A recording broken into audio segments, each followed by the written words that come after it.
Hello to my explorers. I had a student reach out that is taking Everyday Explorations Downtown Edition, and she reached out to me with a question and asked for some guidance. And I really love this question because it reminds me to maybe take it back to where how I felt when I first started collecting things and how it can get overwhelming. So I want to read the question that she sent me, and with her approval, and share some of the photos that she shared with me and give a couple of suggestions on how to move forward.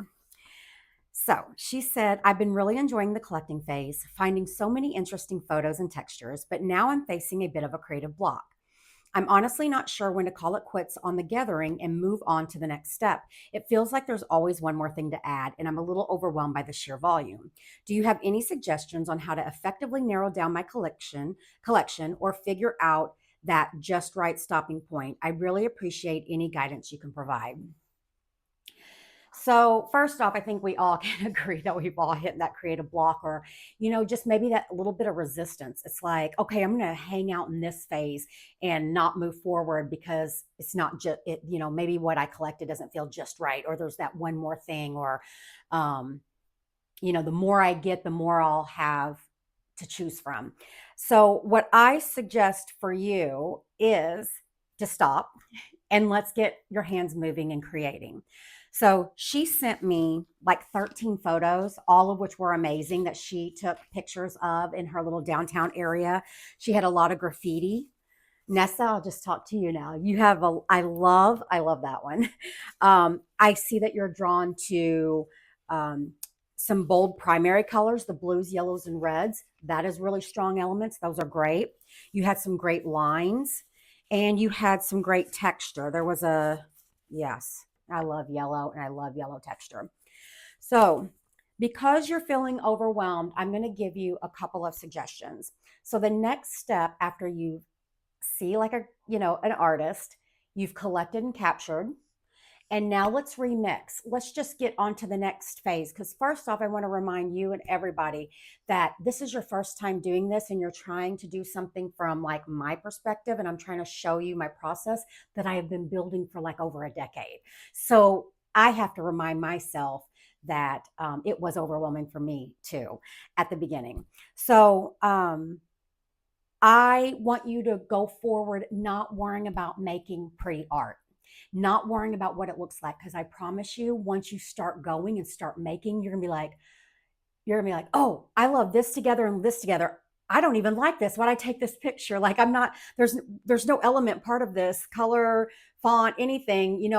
I thought it looked cool as a piece, but I'm like, I don't want to make anything with this. I discard things all the time because I think it looks cool. And then when I come back, it doesn't really go once I start playing and moving things around with my hands. So I would say for you is to get a thin sheet of paper out, okay, on like the remix, the videos in the remix phase, and let's just get to remixing some of these elements. So maybe pick one texture, one line, marks, and maybe 2 to 3 colors. And just start, even, you saw me with a big sheet of paper. Start with something small. Start with something small and start remixing a little bit of this. And remixing also is just printing your photos. If you don't want to paint or do anything like that yet, you can skip straight to the next one and creating a little inspiration board, which I'm going to show you a way to scale that down as well.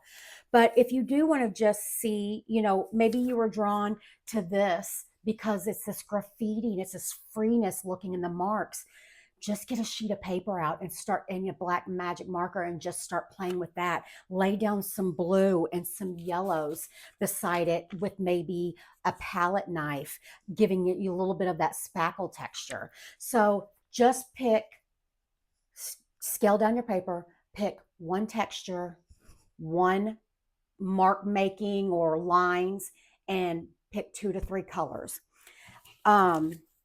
When you move to the inspiration board next, the assemble, if this is overwhelming, make it, I just throw stuff around, make it in an art journal. So this is actually a free workshop that I just released that everybody in the downtown edition should have access to. And if you don't, email me, let me know so I can send you the link again.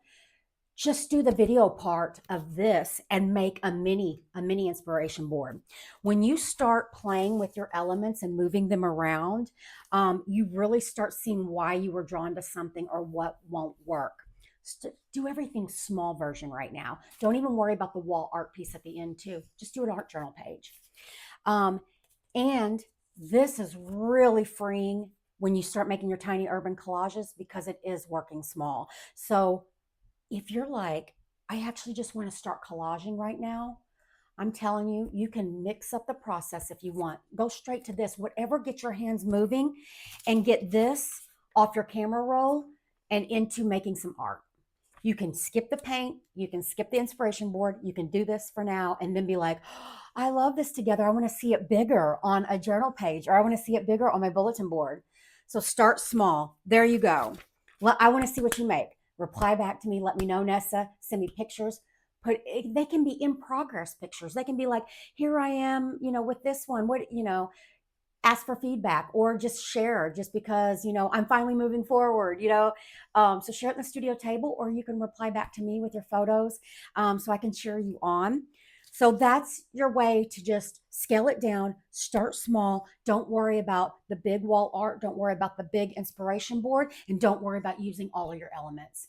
Get it down to 2 or 3 strong element pieces and just move forward. I hope that helps. I hope that helps. Let me know if you're still struggling. Just email me back. I don't care, and we will work together. Okay. All right. I thank you so much, Nessa, for sharing your questions, sharing your findings, which are awesome, by the way, and letting me share this with other people to make sure they're not getting stuck too. All right. Talk to you soon. Bye.